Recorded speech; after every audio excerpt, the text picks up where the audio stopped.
Hey everybody, Dr. Tom here, and welcome to another episode of Full Cup Life. Today I am joined by my good friend Norman Gra. We got acquainted in a training with Bob Proctor, and we just hit it off right away. He is over in Germany, and I'm in the States, and so we kind of, as you can be able to tell in our recording, we were on different time zones by a little bit, but we had a blast, and we just went and went and went. It was such a great conversation, because Norman is a game changer. He's a go-getter and a hero creator. And really, comes through his own passion and his life's work, where he really saw dreams that he wanted to have come true, and he made them happen.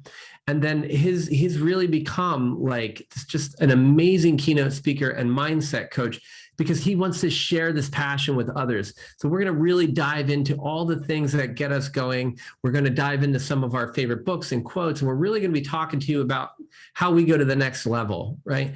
And what's really crazy is when COVID happened, Norman was just about to launch he had an arena show he was working on for over 6 years. And with that, 12 days before he was about to realize his life's dream, COVID happened and shut it all down. But join us, because Norman is going to be sharing what he did then, how he felt, and how he took this, what appears to be a massive setback, and turned it into a major launching pad for like achieving his dream on a much higher level. I mean, he's even working with Hollywood producers now to work on taking that arena show and making it into a movie so that he can reach even more people and serve the world. So this conversation just blew my mind. We went so long because we were having so much fun, and there's so many little pieces and nuances about what we've gotten from our teachers and the pieces that we've used in our lives that we wanted to share with you. So I'm really so pleased to be able to present this episode of Full Cup Life to you. I hope you enjoy it as much as Norman and I did creating it, and enjoy. Hey, what's up, Norman? Hey, Dr. Tom. Hello. Everything cool? The kids are in bed, even though I still hear something. Right. So, you know how it is. I know, right? It's good. So glad we get to sit down and chat again, man. That was so much fun last time. Absolutely. I also look forward to today. I know. How you been? How are you doing? I've been good, just super busy and having fun. The ski season's kind of winding down, so getting a little bit of spring ski excitement, but family's super happy, and we're out there, it's like kind of like, sort of like working a lot, playing a lot, and keeping a smile on my face. How about you? That's most important. I totally agree. I chose since more or less a week to go out every day, go for a walk. Mostly the weather was nice and sunny. And whenever I went out for a walk, I listened to conversations with God, kneel down and watch. Yeah. Amazing, 28 hours, the audio version of it. And it's just great fun. And I thought about something similar that you just said about you work and you play. Like I went out at 2 or 3 in the afternoon, and this old paradigm came and said, you should translate your book, you should do your emails, you wrote in your productivity planner to do X, Y, Z. And I stopped myself and I said, wait. Isn't it about feeling as if, and the Norman that earns 5 million euros a month, what would he do right now? He would go for a walk for sure. No doubt, right? Absolutely. And then I was happy again. And I said, the emails can wait. I can do them whenever it's dark and cold outside.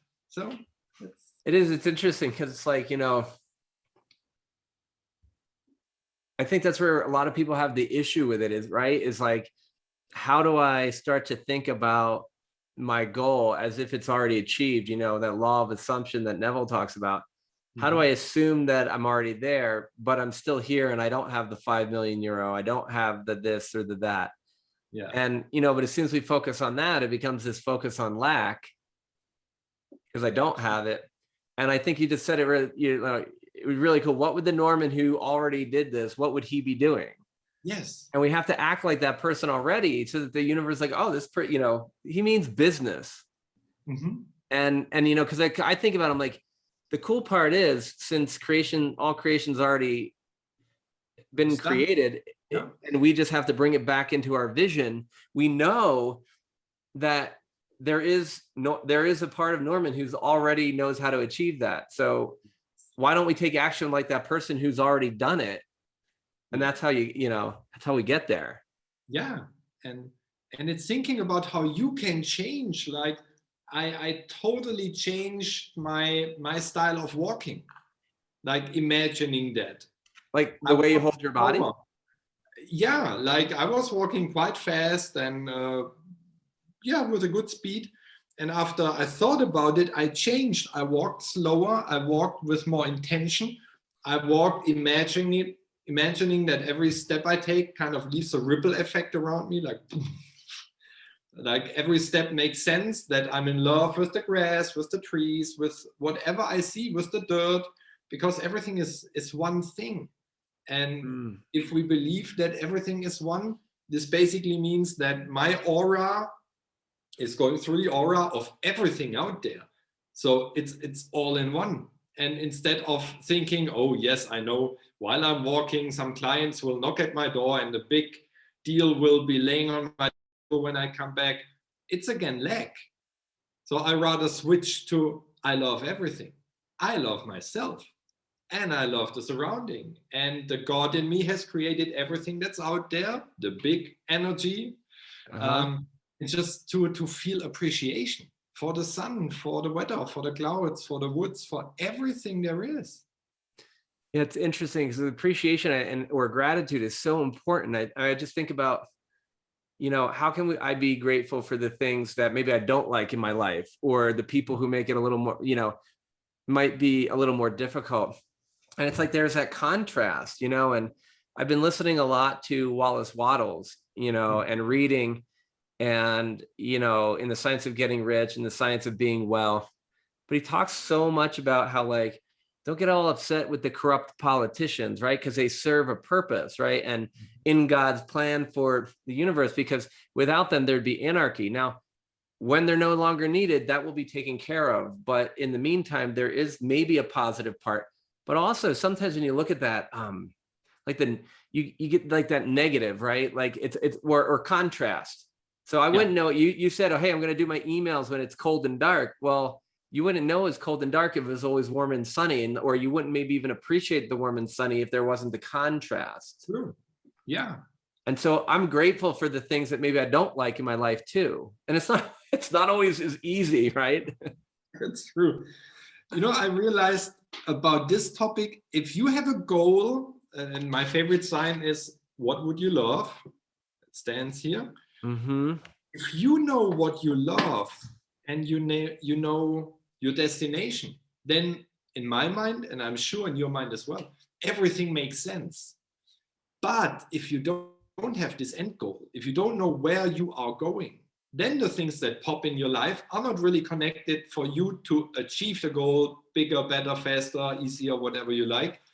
Because God or the universe says, I'm not sure where you're going. So I sent you some experiences, and some are good, some are bad. So I'm a really big fan to say what you just said. Like, just trust the process and all the things that you probably don't like in the moment. And you think, oh, probably against me. No, it's for you. It's just like with a swing, you first have to go back, and to go back, it takes a little while, a little bit of effort, but the back will bring you forward. It's interesting because, like, as you say, I was thinking that Mary Morrissey talks a lot about, like, if over the next year, if you're still breathing, you're going to have results. So do you want to have them by default or by design? Because, like, I just remember I was having like a flashback when you're just saying that, Norman. It was like when I so much of my medical practice life, and just the rest of my life in general, is like, I've done some cool stuff, right? There's been some amazing things in my life. And there's been some things where it's almost like, I feel like, looking back, it was almost like I just went to the store and I tried on some outfit and I looked like a monkey instead of Tom. Like, it's just like, oh, that looks like it's so good. You put it on, you're like, oh, no. And I was like, but it was just like I was randomly choosing experiences Yes. because I didn't have a goal. Yes. And what just comes to my mind is what I heard this morning. Esther Hicks, I don't know which book, but she mentioned something, or Abraham mentioned something. If you drive in a car to a destination, you would never ever start complaining on the way. You would never ever doubt the way. You say, I leave from A and I arrive at B. And if the drive is 30 minutes or 2 hours, actually doesn't matter. But you would stay on the road because, you know, I have a destination. I know where to go because I decided before I left where I want to go. And if it takes me 30, 40, 50, 80, 90 minutes, that's what it takes. You would never ever stop after 2-3 miles and say, oh, let me try another way. And why is this taking so long? What's with this other traffic? Oh my God. No, you're like the law of gravity. You would just use it. You would not say, oh my God, can I step over there? Does it hold me? No, you just leave because you have a purpose. And what do we do in life so often? We plant a seed in the ground and then we stand there, say, grow, grow. Why didn't you grow yet? Yeah, I have to do more. I have to pull it up. I have to choose a different seed, whatever. Or like, let me look at the roots and put it over here. It's going to grow better here. The sun, you know. Yeah, we totally freak out. We don't trust. And I just read something in my currently favorite book, this thing called You. Oh, nice. A little part. Do you really expect the signs following your belief? You seem to, when you really expect, oh, sorry, missed the line. You seem to, when you pray, you feel you are using the right words, but are you sure that your prayers or affirmations are made with complete acceptance? It is not the form of the treatment which you give or the prayer which you make that gives it power. Rather, it is your faith. Amen. Like you get in the car and you have faith, of course, I will arrive at my friend's house in roughly 20 minutes. You never doubt it. You would never sit in the car and you would worry and have fear. The car might break down or maybe there's an accident and what happens if I don't get it? No, you just enter and you go. It is. It's totally amazing. And it's like, it's interesting the way you put it, it's the acceptance, right? And I think I may have mentioned to you at some point, but like in the beginning of 2020, you know, so much was going on, but I felt driven to really help and change, you know, our global community as best I could from where I was at.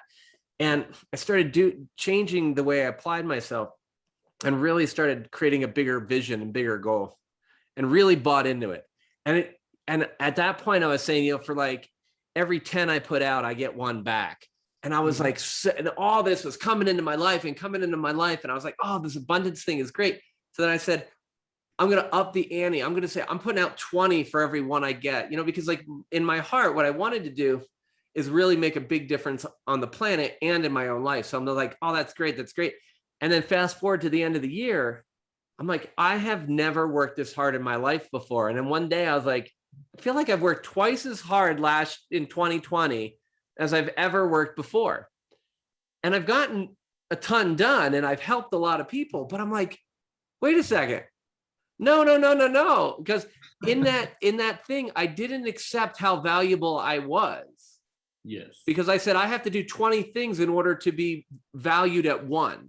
Yes. And it was an accident. That's not what I meant. What I meant to say was for every 1 I put out, 1,000 or more comes to me, because with that 1,000 or more, I then have 1 million or more impact. And so for every 1 I put out, I'm going to get back a ton. And then I'm going to use that ton to amplify the benefit to the planet. But it was like, what I want to do is have a lot so that I can do even more than I can do now. Yes.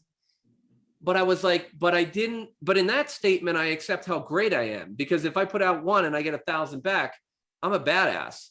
But I'm also a badass because I'm going to take those riches, and whether it doesn't have to be money wealth. It's just like health wealth and prosperity and abundance mindset. But, you know, it's amazing if you have a little bit of extra cash sitting around, you can really amplify what your reach, Yes. you know, and you can really help so many more people than you can just with sort of like blood, sweat, and tears, if you will. So I was like, in that moment, I just recognized that previously I had my old paradigm was stuck somewhere where I didn't accept how it's my birthright to have this abundance. Yes. And then when that abundance, when I accept the abundance for myself, then and only then can I actually give it appropriately to others so that I can give them the seed of abundance in them. Because if I just keep giving to them and I'm lacking, I'm not giving. Then you're in fear again, and you attract more fear, and you say, "Oh my God, I gave all the money away. Where is it? I need more money. I need to work harder." Yes, and you go in with the idea like, "Oh, I read somewhere. The more I give, the more I get." And it's interesting that we speak about that right now. We read this today in the same book, and one of the ladies had a great comment about it. Let me see if I find it in a second. We kind of give and shall receive. Yes, therefore the Bible commands us to be kind to everyone. Give and you shall be given, what we're just talking about. Moreover, when you give, the gift will return to you multiplied. And I always thought about this in the regular way, like the more I donate and stuff, the more will come back. Yet, if you go in with this thought, like, oh, I know, if I donate money, then I will get a tenfold or whatever. It's again lack, like it's like playing the lottery. And this one lady said in regards to, moreover, when you give, the gift will return to you multiplied. First, you have to give and then you receive. And she brought it on a total different level. She said, the way I understand it, you have to give it first in your mind, and it's not about the money. Like you have to give your dream, your idea first. Oh yeah. The big universe in your visualization or in your prayer or whatever technique you use. You first have to give it, and when you give it and hand it over, you will get it back multiplied. And I thought that's a very interesting approach to this line, where I always thought it's about money and donations and stuff. No, right. You have to give your idea to the God in you, and then be willing and accepting to receive. It's very interesting, right? Because it's like it is. It's like it's kind of like that thing. It's like if you truly love it, give it away or whatever, and then if it, you know, if there's that love there, will come back, or however that goes. But I just think it's interesting because if you're unwilling to give it out, you're afraid to lose it. And if you're afraid to lose it, you probably don't already have it. And there's a lack there. There's a scarcity. And, you know, it's interesting because in Neville, you know, in the Power of Awareness, he talks about the effortless way. And he's, you know, and he's like, you know, because all creation is finished, what you desire already exists. And it's excluded from view because you can only see the contents of your own consciousness. Yes. It is the function of an assumption to call back at the excluded view and restore full vision. So it's not the world, but your assumptions that change. And it's like, it blows my mind because it's like, if I can't give away my dream, give my dream out there, you know, somebody's going to steal it, I'm going to lose it, whatever it is, all of that scarcity. And it's like, our assumption is that I can't have it. I have to grasp onto it. You know, and in this case, it's like, no, it's like, it's already there. All you have to do is understand that. And like she was saying, like, give it away, like present it to the universe because you're worthy of it. It's like, that's the thing. It's like, we're not giving it away to give it away, like to get rid of it. We're presenting this thing from inside of our heart to the world. And we have to be willing to accept we're that great, that vision is good enough for the world. Yes. Total different approach. I love that one. It's true. Yeah. It reminds me of what Neil Donald Walsh said in, I think in the first book. Yeah, right early in the first book of Conversations with God. He said there are basically two emotions. It's either love or it's fear. And all the other emotions you could tell and name, they are just either part of love or fear. and just think about, as Neil Donald Walsh asked, so how do I find out if it's one or the other? He said, just listen to your gut feeling. Like, does it feel more on the loving side, what you want to have or what you do or what you think about? Or is it more fear-based? And it's basically so easy. It's what Phil Goldfine always said, or even Bob. It's simple but not easy. Right. Well, it's interesting too, because one of when we were talking with Bob a couple of months ago now, I think, but they were talking about if it's something that's really hard to get, it's likely going to be something that's hard to keep.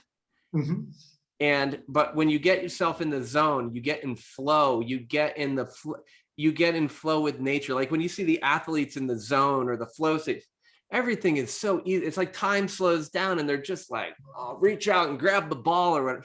But it's crazy because we all get into that state. And if we could learn more and more to live in that state, when we have that goal and that dream, and we're just solely focused on it, everything in our day now comes in to help us achieve that goal. And then we get into that flow state because we're doing something we love and we're passionate about.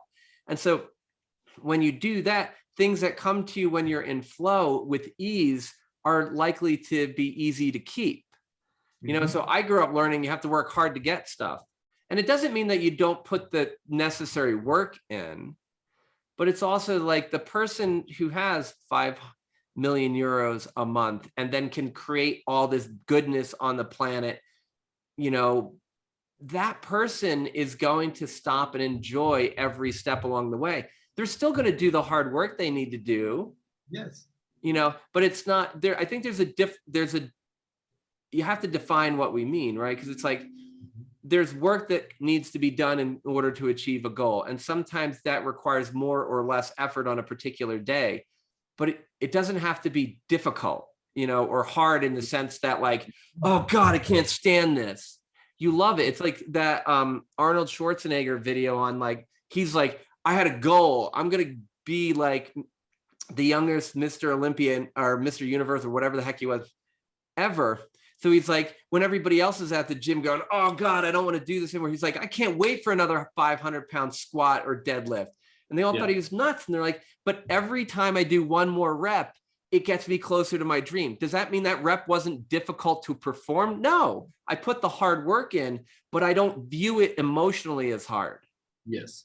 I'm putting a physical effort in that may be hard or strong, but I'm not getting into the negative aspect of hard. I'm putting in the good hard work rather than the negative. It's just like, it's so awesome.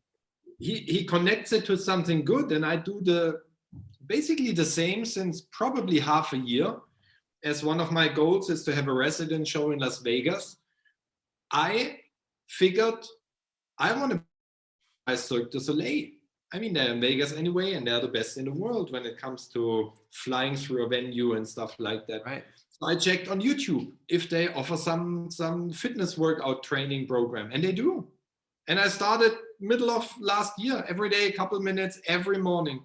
Maybe I missed 2 or 3 in total, but besides that, I did it every morning. Whenever I do it, it's 2 guys from Cirque du Soleil that basically show you what to do. I do that imagining I rehearse for my show the following evening. Yep. Is it hard in the beginning when you have not done the stuff yet? Of course. Still, if you just imagine you do it for something that's connected to your goal, what you just said about Arnold, that does the trick. Is it still hard work? Yes, but it does not feel that hard because it's not emotionally draining you. Yes. Yes, it's not like, oh, I must do that, and my mother told me, and I just get reminded. Maybe I find it in a second. What Phil Goldfine told us a couple months ago about winning his Oscar, and he just realized something, that it basically was not more work or effort than a little horror movie he did a couple of weeks ago. There it is. Let me see if you can hear it. I'll play it. It's just 40 seconds. Great. I'm just like, here we are. Can you hear that? So that's such a perfect example. It's like no more effort was required to get this than anything else. I did a little Amityville horror film, which I told Peggy about. It came out from Lionsgate for Halloween, and let's face it, it's an Amityville horror film, so it's a horror film. But there was no more effort required to make that Amityville horror film than there was to win the Academy Award. I swear to God, that's the truth. And there was no more effort to make that little Amityville horror film than it was to win a Tony. That's Peggy, until you just said that, it never resonated with me until just now. So you guys, you got to get this. This is so important. You have to get the idea that you can have whatever you want. That's it. You can have whatever you want. No more effort is required. It's really kind of interesting too, because there's so many things that come up for me when I hear that, and there's so many examples throughout my life. But I just think about, like, rather than telling a story of what someone else told me, because I have a couple of those, it's like, I would even suggest that I 100% agree. And a lot of times there's no more effort involved to be super successful than stay where you are. But a lot of times once you get in the flow, it's easier. And I'm thinking in my mind about skiing, right? I mean, there's some like sloth where it's like a little this or a little that. If I put the full effort in, and what's really interesting to me is it's all a mental game, because you shouldn't be in the back country. You shouldn't be on a double black diamond, in the trees, in a bowl, in a chute, unless you physically can do it, right? I mean, at some point, if you've never skied before, please, I'm happy to help you get going, but don't go with me when I'm in the zone, because it's dangerous, right? But when you can do it, a lot of times it's your mindset about it. And I find, and with skiing, what I find is when you ski, whatever you're looking at, if you think you can do it, and then you 100% commit to your feeling, yes, you 100% go, yes, I deserve this, I can do it. You rip it. Yes. It's not always perfect, and physically you get to the bottom, and it's actually a lot easier than if you question yourself along the way. Yes, if you start questioning, you will have the accidents or slow down or whatever happens, because you're focusing on something else than the present moment. Yes. And that's the thing that really, it's like so crazy, because it's like this is one of my favorite chapters in any book, like, ever, because Neville talks about the heart as the primary organ of sense, and hence it's the first cause of experience. And it comes because he came out of a quote where the Lord looketh upon the heart, right? But he goes, when you look on the heart, you're looking at your assumptions. Assumptions determine your experience. So watch your assumptions with all diligence, for out of it are all the issues of life. Assumptions have the power of objective realization. Every event in the visible world is the result of an assumption or an idea in the unseen world. The present moment is all important, for it is only in the present moment that our assumptions can be controlled. The future must become the present in your mind if you would wisely operate the law of assumption. The future becomes present when you imagine that you've already are what you will be when the assumption is fulfilled. Be still and know that you are that which you desire to be. The end of longing should be being. And like, to me, it's like, I'm just thinking of being like, even last week, it's spring skiing, the skiing's a little off. It's not like super pristine, but it's still awesome. And I went down this one run, and I was thinking about other stuff, and it was just so much harder, and I was exhausted at the bottom. Like, what is up with this? Like, I ski this all the time, like, and I'm just frustrated that it didn't go the way it should be. But then I caught myself and I said, I was not in the present moment, and my assumptions were that not all over the place. So I went back up and I did it again, and I just focused on what I was doing in the moment. And it was like, boom, boom, boom, boom, boom, like flow state. I got to the bottom. I was a little winded, but I felt great. And not only did I use less energy, I released more energy. I was so exhilarated. Yes. And I was the same person. In fact, I was a person who had skied 1 or 2 more runs before, extra. So I was physically maybe even a little more tired. I changed my mind and I became less tired, more athletic, more flow. And it was just like, it was incredible because it's like a practical way. It's not just, this isn't bullshit. You can change it like that. You can. Yeah, it's what Bob always shows us with the sand timer. It says the sand on the bottom is the past and the sand on top is the future. And the little middle part is right here and right now. And the moment you are with your mind in your future or in your past or balancing both, oh my God, I forgot this. And if I don't do this, this happens. You're not there. And when you mentioned skiing, I remembered golf. I don't know if you have ever played golf, but let me tell you, and then you know it. If you are with your mind somewhere else and not with this moment and this ball and whatever you're going to do, your swing, if you think about your emails, this ball will fly to the left, to the right, will stay on the ground and you will hit into the ground. Something happens, but actually for the game, nothing happens. And the more frustrated you get, the worse it gets. Yes. And that's what I love about golf. It's a very good measure to find out within a second if you are there in the middle part, in the here and now, or if you're somewhere else. Right. It's interesting. I played a little bit of golf, not much. My brother plays more than I do. And I certainly, but we were playing with my parents down at their place in Florida a long time ago. And, I come up and I just felt so good. I was like, almost like feeling like Happy Gilmore, man. I'm going to just whack the crap out of it. I was so excited to be with my family. So I walk up to the thing and I just like hammer the ball. And it just felt, I was like, whoosh. And then I watch and it goes, doop, doop, plops in, hole in one. No way. Yeah, bro. Hole in one. Woo! And then we're all sitting there going, how the hell did that happen? Because there were actually people still on the green. Turns out that I sliced the ball so hard, I got a hole in one on a different hole.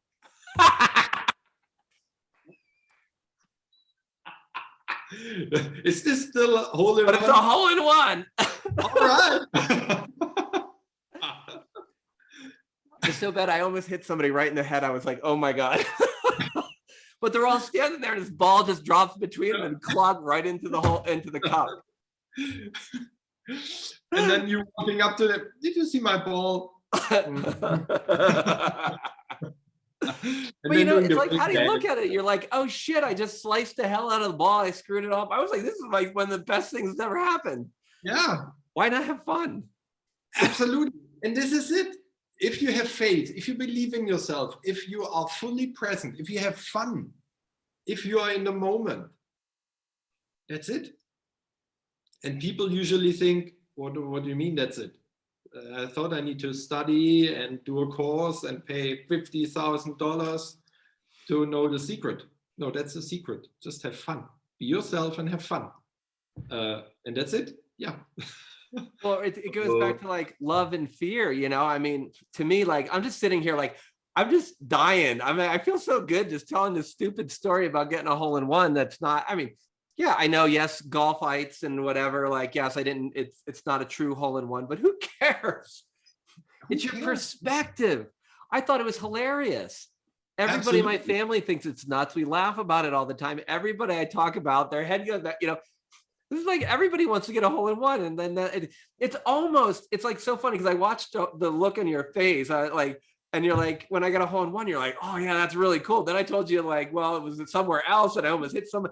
And then it's like our hearts open up, we're laughing, we're smiling. It's like, it's almost better to get a hole in one on the wrong hole. Yes, and that's another proof your story that if you're not going for the end result, if it just feels natural. And I think when you hit the ball, you never thought about the hole in one. You just had fun, you had joy. And it just fell into the hole. And all the other members of your family that try it, they do their very best, they want to have it too. It's based not out of love, it's based on fear. yeah, of not achieving, right? Or not being worthy I to want to do, or envy, or whatever you want to put behind it. And it just does not work. They will never succeed. Well, you know, it brings up for me, like when we talk about, when you have a goal, the universe, God, the infinite, whatever you call it, will deliver as long as you have a burning desire for that goal. You need to have the faith that you talked about, like, at the beginning of our talk. And the interesting part to me, though, is you will be provided every resource you need, and it might not come to a millisecond before you need it, but it will show up, and it may show up looking like something different than you thought. Yes. And so in that hole-in-one, like, everybody thinks the hole-in-one's got to be on the ball, the thing you're shooting at. I'm like, well, that's a different perspective on the hole-in-one. Yes. And I'm open. Hey, I'm like, cool, hole-in-one anywhere is pretty cool. But I'm open to the resource that I need to achieve my goal looking differently than I assumed it needed to. Yes. And the rest of the family is fixed on, I'm on this hole one, and it should be in hole one. They never think about it. Could be 2, 3, 4, whatever is parallel to your one. And it's beautiful how you just described that. If you just trust and keep the faith up to the last second, and this is where the faith bites us, I think, most of the time in the butt, this last second thing. Like, the closer we get, the more nervous we get. And that it shows sometimes up in a quite ugly wrapping, and we just don't want to unwrap it. It's even better. Like, I get reminded to my show that I planned 6 years and 12 days before COVID hit, and the show was gone. And this basically was the seed for the movie idea. So without that, there would have been no movie idea. There would be no $1 million note in front of my laptop, or the Academy Award, or the movie poster, or the director's chair, or my beach house in Miami. Nothing would have happened. I got to show you something, because that reminds me. So, because I was just going to say, like, what's the purpose of all that stuff sitting around, Yeah, it's just, I'm there. I'm in my beach house in Miami. Yes, the clouds do not move yet, but it's not that windy today. Right. It's the same. And this is so important in my mind, that you don't get off your own wagon, because people would say, this is a wallpaper. And I say, this is a beach. That's where I live. Yeah, but it's glued to your wall and the clouds do not move. Right. I'm sitting there. It's like, I have the Academy Award. Yeah, but it's not real. I have the Academy Award. Yeah, but you have never been in LA on the red carpet. What's the part you don't understand? I have the Academy Award in my hand. It's heavy. I can smack it on your head. Right. Yeah, but show me pictures. What picture do you need? And it's I here. feel it, right? Yes, you need to be so certain, no matter what the world around you says. We my daughter was helping me with one of the groups that we do for, to help heal from Lyme disease and other chronic illnesses, and she showed me this thing called Mod Podge. And so I was like, well, when we ask her to write her dreams down, writing it out isn't her thing, very artistic. So she makes this beautiful vision board. And so I was like, wait a second, with this Mod Podge, what about our journal? And we made a vision journal. I love that. Right? And you get your vision journal, and we've got all these things that are meaningful to us, including I have a picture of the same house I just put up in the background when you said that. But it's like, so now every day I pick up the journal to work with it. I can feel the texture on it. I look at these, it stimulates me, visually, audibly, like all these different ways. And then as it changes or develops, I can put more in here. And then my vision board can be carried with me as I go, as we go around and stuff. So it's kind of cool. But I think the thing is, like, I can, like, when you hold that up, you're like, you look like it's yours. It's not like, I'm holding up like my coffee. I'm just like, whatever. Yeah. Like, you're like, I just won this. Like, you could see the emotion in the way your hand holds the Oscar, the Academy Award, or whatever. Yeah, this is what it's all about. And this is what Ernest Holmes means when he says, it is not the form of the treatment which you give or the prayer which you make that gives it power. If it's a vision board, if it's a mock-up, if it's a picture on the wall, if it's whatever, just a vision in your mind, if it's a song, if it's a smell, it doesn't matter. There is no right or wrong. What brings you closer to, rather, it is your faith. And this gives me faith because this thing is heavy. Right? I stand there quite often, even in my mind or with the real one, and I do this. I even have a YouTube video where they just, taped filmed the red carpet for 15 minutes, and you hear all the photographers, Angelina, like screaming and flash, and this is what I listen to. I have my eyes closed and I see myself walking on the red carpet, and whatever name they scream, I don't care. I just stand there, I wave, I make selfies, I write autographs. Yeah, just be there. There are so many possibilities. Just use them. That the house behind me, I mean, it has a music video. I mean, and I'm like, so my family and I play the music video, we dance to it. Love it. But it's like, and then you're just like, strutting. It's like your thing. And, what's the worst case scenario? What is literally the worst thing that could happen right now?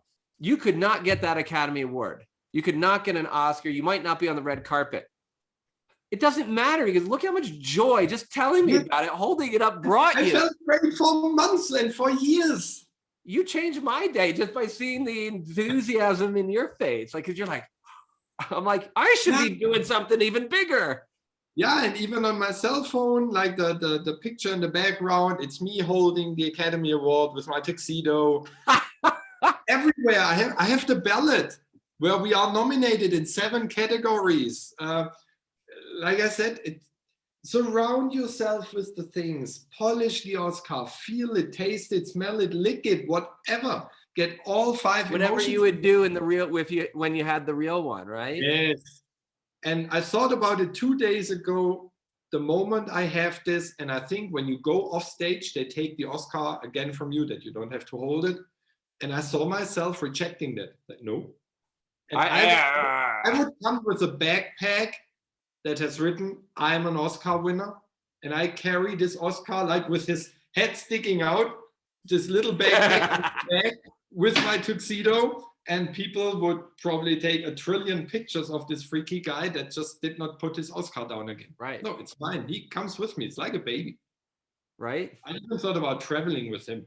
But well, it's interesting because I talk to a lot of people about this with health, and they're like, does this work for health? I'm like, absolutely. But you need to have the faith in it, right? And it's like, because it doesn't happen today doesn't mean you threw away the Oscar. There's a time of gestation. And like, so for me, a lot of the things that we see on my thing here are like outdoor activities, depicting movement, like skiing and riding and running and like, doing weird acrobatics and kayaking, flow movements and like primal movements. So to me, when I'm looking to change my health, though, I look at it as like, what do I want to be doing? Because the thing is, health is boring, right? I mean, becoming healthy is like the most boring. It's like becoming wealthy. Who wants to be wealthy? I don't know anybody who truly, I mean, I'm sure there's a few narcissists out there who would just want money. Yeah. But what we want is the experience. You want the experience of that Oscar. You want the journey of developing it. You want the experience that will happen because you have the Oscar in your backpack, doing something no one else has done.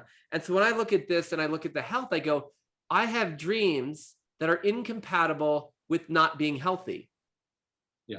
My ankles and my hips and my knees and my shoulders have to be completely healthy, strong, vibrant, flexible, strong, to go do the things that I wanted, that I know that I'm already doing. Yeah. So there's no room in my dream for lack of money, lack of health, lack of impact on the planet. I agree. So I just it's incompatible. So I create my dream in such a way that it's not like I'm going, oh, well, when I get healthy or I need health in order to do no, it's just like I already have the health. It's a preordained because I already achieved my goal, and my goal makes lack of health it's just not compatible with it. Yes. And what just comes to me in regards to health, of course, when you're in pain, everything is probably, let's be very careful with language, is probably a little bit more challenging to overcome the pain. And the funny thing that I just realized, I bit myself the other day, and this from time to time gives me pain, open thing. And earlier, when I was a little bit frustrated about the kids because they did not want to go to bed and drag their game along, and let's play some more Monopoly and some more soccer, this pain was horrible. It's not big in the mouth, it's just a small, tiny thing. Yeah. And it was very obvious. And now I just thought about it when you mentioned health. And I realized we speak since a couple of minutes. There was no pain at all. And the more I spoke about your scar and I'm more in the zone, there was no pain. And the question is, where does the pain go? Because now when I focus on it, I can still feel it. It's very light. So it depends on my mood from within. If I find something, like you said, I dance with the house to the music video, if I hold the Academy Award, if I smell a certain scent that brings me to Hawaii or wherever I want to be, I think that's the trick. You have to bring your mind, it's like with my two beautiful glasses, away from the, where's my white pen? I can show you the full version. Fear, pain. If you focus on that, that's all you see wherever you look at. And if you put on the funny glasses, the yellow ones, and they just say total opposite, fun and laughter. If you find something that gets you in the zone of whatever, you will experience everything through a different lens. And the situation is still the same. Yeah. This thing could still hurt. But I totally forgot about it because the priority is so low compared to this golden boy here. And if you were to take that and focus more on it, you could amplify the pain. Yes. And so what I tell everybody all the time is it's not that you're pretending what's objectively in your world today isn't there. It's you're choosing how much value to give it. And if it's something that you don't want more of, don't give it a lot of value. Give it enough attention so that if it's bleeding, like if you cut your lip so bad, like that you need stitches, obviously we get it taken care of. True. If it needs care, we care for it. And that's the maximum amount of importance we give it, just the amount of importance it needs. And we go back and we focus on our dreams. So it's not like, well, my dream is to lose 100 pounds. Well, I mean, when you've achieved your dream, that included you losing 100 pounds so you can be ripped, like, on the beach at your beach house that's worth $50 million next door to Tony Robbins or whatever. Yeah. So it's not like today you just stop eating so that you can just starve 100 pounds off yours. That's ridiculous. It's not how it works. So you still do the eating and you make the one step you can change today, and you look down and you go, okay, that's the reality of the moment is my belly is 100 pounds bigger than I want it to be. And then you just laugh at it, all right, well, because cool thing is I'm releasing all that weight. I'm releasing that pain. I'm releasing those infections. My body works optimally because for the infinite, it's our separate, it's really interesting because like if you look at like in the Bible and everything and how they talk about sort of where our consciousness became separate from God, original sin and all this idea. It's kind of an interesting story. I don't like really where it eventually went to where we're all born in horrible sin and our kids are all going to burn in hell if they don't get baptized. That's a personal thing. Don't want to offend anybody, whoever may listen to anything that I saying that. But the thing is, in the infinite, there's no room for lack of health. There is no poverty. There is no starvation. It's when we start to mentally move away from it. It's like the ski run. I did the same exact run. Once it was kind of crappy and I didn't feel good. And it was because my mind wasn't on the present moment and what the goal was. I was focusing on the cut in my mouth. I was actually thinking about something that had happened at work that was just kind of like, I just, you know, it was one of those things I carried with me. And instead of putting it down, I carried it. And that's the thing, when I stopped carrying it and actually just let it be, it was already in the past and it was over. Yes. Then I was able to make the beauty. I went from the 100 pounds overweight to being felt and on the beach like, oh yeah, you know, just for me, it happened to be on the ski slope. Yes, and even if you have a little bit more on your hips, the moment you feel like you're in your 50 million house next to Tony Robbins and you start dancing, what you would do at the beach, this helps that you lose some more pounds. It does. So it's interesting when you just mentioned like the universe, and I heard it this morning or yesterday, I don't really remember. And this person said there is no dark switch. There's only a light switch, but there's no dark switch.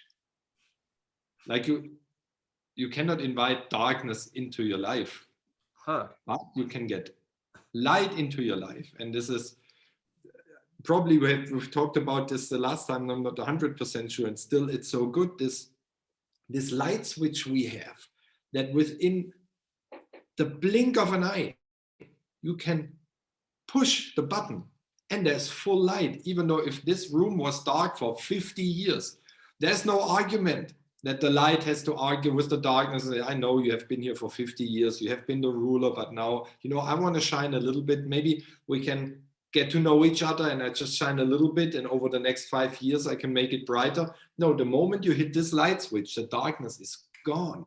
Yeah. Yes. And this is what you described about skiing. If you're with your mind in your future or your past or balancing the both, you miss life, because life is what happens this very moment when you scream down the hill on your skis, ski, German, skis. That works. Love it. Anyway, you miss totally the moment. And if we break it down to the sand time or the little thing in the middle, that's what life is. This second, and this second, and this second. Oh, the 2 seconds, it's gone. It's Right. away. You miss the only thing that makes life worth living. And this is this very moment.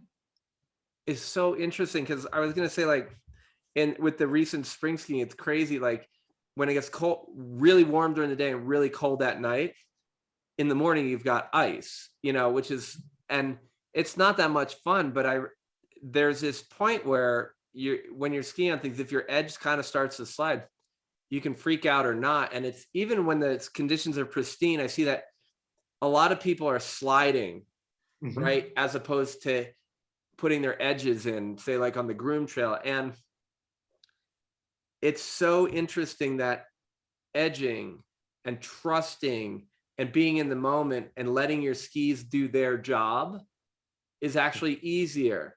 But what comes up for you is those people trust that edge is going to work. And the people who don't use it in their mind, because I've been through the process, and every once in a while I pop back out of it. And if it's a little weird, I'm like, and you have fear that if you dump them on their edges, they're going to slide out from under you. Yeah.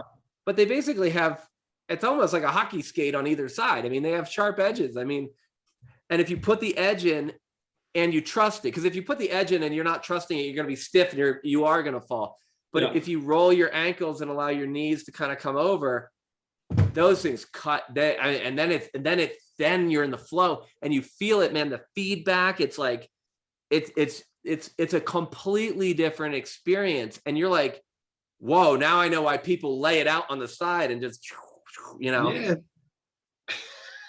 Tom, you get the Academy Award for this one line. Let the skis do the work. I just remember, and I don't know where I heard it from. When you know what you love and you put faith in, the question you might have, now God, what do I need to do? And the answer God would give is, get out of my way. I think Wayne Dyer mentioned it probably. Let me do my work. Yeah, let go and let God. Just get out of the way. Don't put yourself in the way. Now, but I could help, I have experience. Get out of the way. Let the she's do what the she's are there for. do. To do. Right. Yeah, but what if? No, but what if? Trust it. And if you still fall, then this should be the case. And for whatever reason that happened, you will find out if you have full trust and faith and belief. I'm telling you, it's so interesting. A couple years ago, I did some skiing in college, and that, for about a year and a half, took like almost 25 years off and got back into it. And I was just like, I just assumed I'd be okay at it. Right. That was my assumption, just because like pretty much anything that I've ever done a little bit of, I can do a moderate amount of, just athletically, because I assume that it's just the way it is.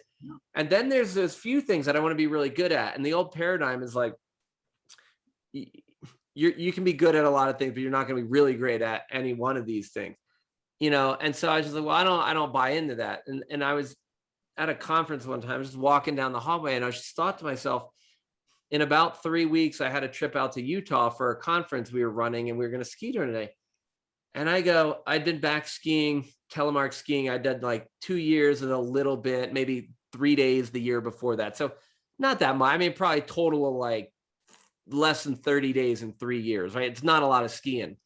Yeah. And I had really only skied about 3 days in Utah. So I was like, and it's steep and psycho and scary. And I was just like, I'm walking and I go, I'm an expert telemark skier. And then I was like, I felt like you said, it just totally changed your posture. And I really felt it. And I came out and I just like crushed it. And it was like, physically, I needed to learn some more technique. So I wasn't like, because there is some technique to learn, but from the actual like feeling comfortable doing it, everybody's like, what'd you do? How'd you, like, you've been what? And then it was like the following year, then I had put in some more days and I kept feeling it. And it was like those couple of times this year where I'm just like, I lost it mentally. I didn't have it. And as soon as I go, I'm an expert here, it works, and that, and what you were just saying a minute ago reminded me, my daughter gave me this, I don't know if it'll really show up. Happy mind, happy life. Ah, happy mind, happy life. She just went to a gift shop somewhere I think it was like a botanical garden or something. Yeah. And she pulls this off the shelf, happy mind, happy life. And I was like, as soon as you let this focus on the present moment, and like you said, let everything get out of the way, bro. Yes. Just let it go and let God. And we're just not used to that, to this letting go, because we always have people that tell us what to do. Our parents tell us what to do, then the teachers tell us what to do, then you're going in a job and they tell you what to do. It's always you're driven by some kind of voice. And I think probably this is what makes it so tough for some people to just let it go. Yeah. Yeah, but somebody needs to tell me what to do. No, just go. Don't think, don't do, don't plan, just go. No, cannot do that. Nobody told me where to go. Just go. But how?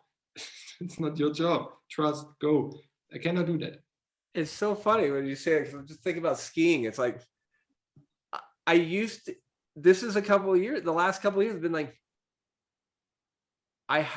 in order to do what all these other people do, they plan out where they're going. Mm-hmm. And I go, I know some people who are going out making videos or launching off of cliffs and avalanche areas do plan a few things so that they actually come home alive. Yeah. But for the most part, people have a general idea of where they want to go. So they have the goal, mm-hmm. and then they just go. And they just go with the flow. And when I learned that, I'm like, oh, I don't have to plan out every turn, because otherwise, how can you plan out every turn? It's too hard. You're going to fall because you get it in your head. Yes, and you're always right? One turn ahead. Oh, next turn I need to, and you're always in your future. Right. And yes, exactly. And it just, as you were saying that, I was like, oh my God, it's like, yes, you have to have certain, like if you want to write a movie, you might actually want to write a movie. but you don't have to make it so, you're going to write a script, but it's not so scripted. Like, I'm going to do this and it's going to be this. And it's like so many people here. Well, and like, even I'm thinking of Pirates of the Caribbean, one of the end where Johnny Depp does that famous, whatever his line is at the end, where they're sailing off into the sun. I read about that. It's completely unscripted. He was just at the end of the thing and he was in the moment and he started saying this thing. And then the director's like, keep rolling. And he's just like, he just made shit up because he was in the moment, in the character. And this is what I tell people all the time is like, you are just following a script. You are an actor in a movie, but like you were saying a minute ago, someone else told you what that script was. Your parents, your teachers, whatever, your boss. Now we write our own script. We write the script that we want to see. And when you get so involved in the script that you take that completely on, then you freestyle, right? You're able to be in the zone and in the moment. And actors are so good at that, you know? And so I just find it blows my mind that we're like, no, it has to be this way. I'm like, well, who told you that? Someone else's script is running in your brain and in your heart. So just change that unless you like it. If you love that script, but if you don't, go with it. Change, write your own script and fall so in love with the character that you're so in the moment that you don't even realize you're rewriting your script here. You're just in your own life, living your dream, and it flows. And this was, I did method acting, kind of, it's basically for actors and not for speakers. Still, as Bob mentioned it, Stella Adler so often, I gave it a thought. And what you just said about the actors, they play like Captain Jack Sparrow. I'm sure that he played this in perfection because he was so in the character. And I realized that the basic thing before each and every method acting class was relaxation. 20 minutes. Just your chin and your neck, really, and every part of your body, and said, this is your preparation. You prepare basically your whole body for it to be relaxed, because the more tense you are, the more you play. And something interesting that David Strasberg said is, the moment you start playing for the audience, that's it, you're out. Because the moment you start playing it for the audience to know, oh, it's so hot over here, then you're just playing it like that they can see that I'm sweating and it's all warm. It's just you fake it. But if you're in the moment and you don't do it for the audience because you expect something back, the applause, and wow, look, he's doing so. If you do the tiny things, the little drop of sweat that drops down into your eye, the little difference in breathing, what you would do as Tom, not as Batman or Superman. It's not about the role, it's how much can I be in this very moment? And this is why you relax, because if you're not relaxed in this moment, no, I have to play it for someone. And he said something very nice that I just found because I highlighted it. Because the question came from one of the girls. She said, how can I play like a scene where I divorce someone, or a love scene, like a more challenging scene? And he said something very beautiful. If you wash the dishes or divorce someone in a scene or in your mind, doesn't matter, it is the same thing. You build it with your 5 senses. If you build the divorce, or if you build how I wash the dishes, you need to build with your 5 senses, because if you would do it, you would have most of the time the 5 senses involved. You would smell, you would see, you would feel, you would hear. If you cannot create washing dishes, you can never create the perfect lover scene or anything else.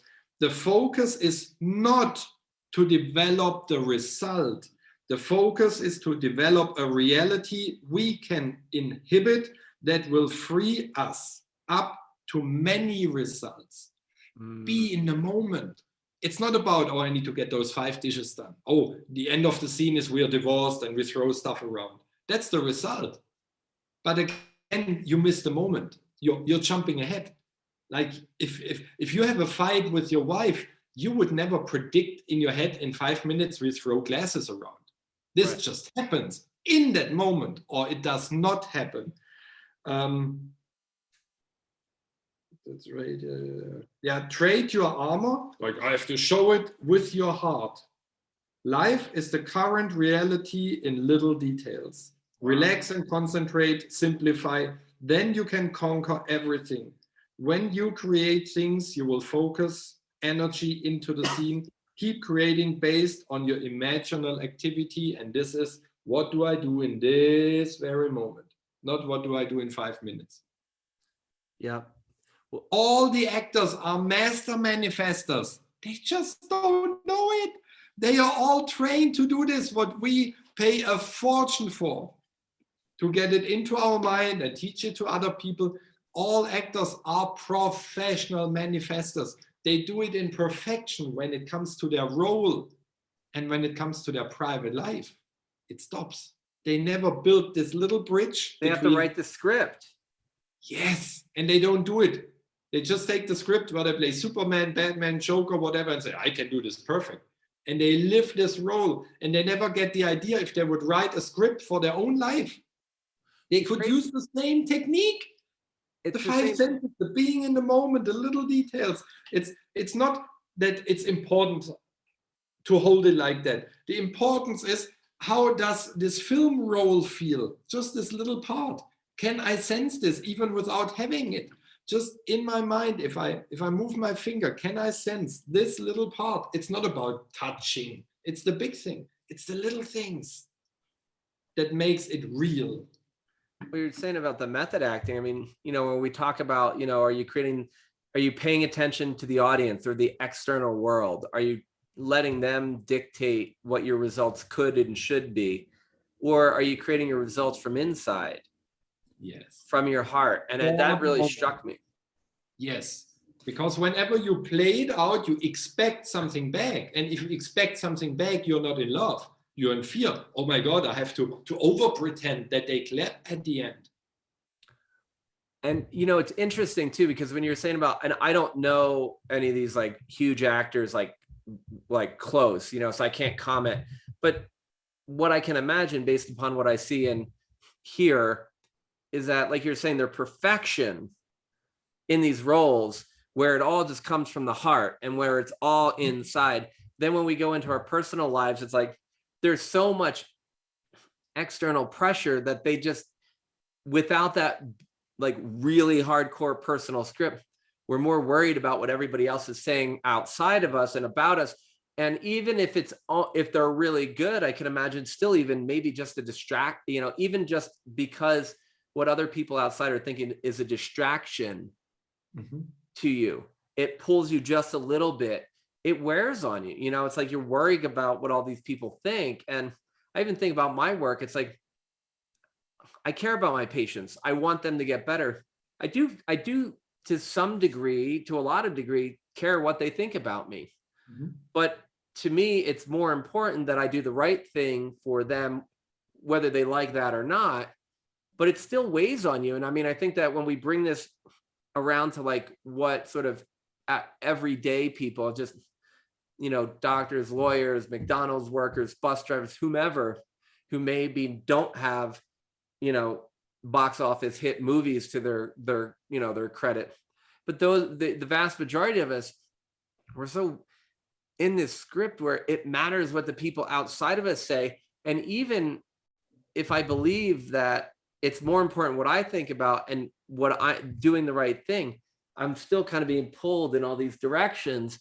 And until, and like I say, I'm being honest. I mean, in my life, I still feel this. It's like, I want people to think that I do a good job. I want to have a good reputation, but part of that's ego. And part of that's because I want more people to be able to get good medical care.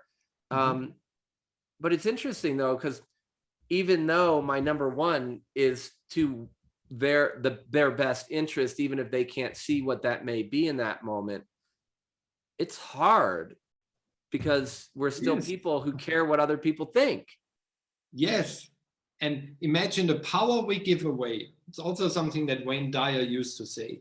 He always said, if you value the opinion of somebody else higher than the own opinion you have about yourself, you give them the whole package of power. And I realized that even knowing that still we, as we study this very often, sometimes go into the trap. I made this lovely lady and we spoke and it was great. And after 2-3 days speaking, she kind of pulled back. The messages were getting less, the messages were getting less interesting, like really. And today she left me a message after this happened 3-4 weeks ago. And she always said, I don't know what happened, da, da, da, da, da. So today she said, you know, it was this one evening when we spoke and I was tired from work and you sensed that. And I asked her, what's wrong? And she said, nothing is wrong, just tired from work. I just sense she's different. But she took this kind of as, not really as an insult, but like, you know, approaching her in a very private way, like realizing Pretty intimate, yeah. Pretty intimate, like the intuition. But if you practice your intuition, you cannot totally turn it off. And I did not mean it in a infiltrating way. I was just curious if I could help. And she's not in this topic of personal development at all. Well, I think it gets scary, man. It's just like, because then, you know, I see like a lot of people, when we change, then people around us are confronted with we're changing. And so sometimes they start to look in the mirror and go, oh my gosh, when Tom or Norman looked at themselves, they made all this positive change. And then they start to go like, am I worthy? Can I do this? I'm afraid to do this. I should do this. And then, you know, whatever, all kinds of different emotions come up. But it's kind of like where, you know, James Allen talks about the environment is but your looking glass. I put the mirror up every day. So if there's something I don't like about what you just said, I'm like, it is my responsibility to understand that I don't like something about me. Thank you. I do the same. And she told me the total opposite. She said, you're always in your head. You're always thinking about yourself. And the message I left her today was basically, I want to say sorry if I approached you too fast or too deep in my intuition part. And then I added, I also want to apologize to myself for doing that. The message back from her was, I have never ever had anyone. So I thought, oh, this starts interesting. Like that excused himself. No, that excused himself to himself. Like this was totally wicked for her. Like, what's wrong with him? He says sorry to himself. Is he totally nuts?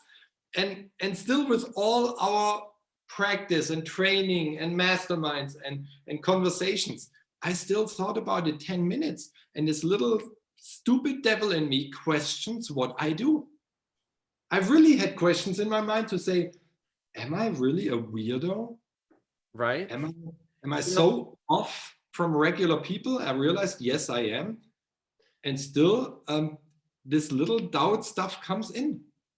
I have a friend who's, you know, in their 50s, extremely successful, very well known, very, very well known, you know, multi-bazillion-dollar companies, like, you know, been on TV, the whole 9 yards, all over.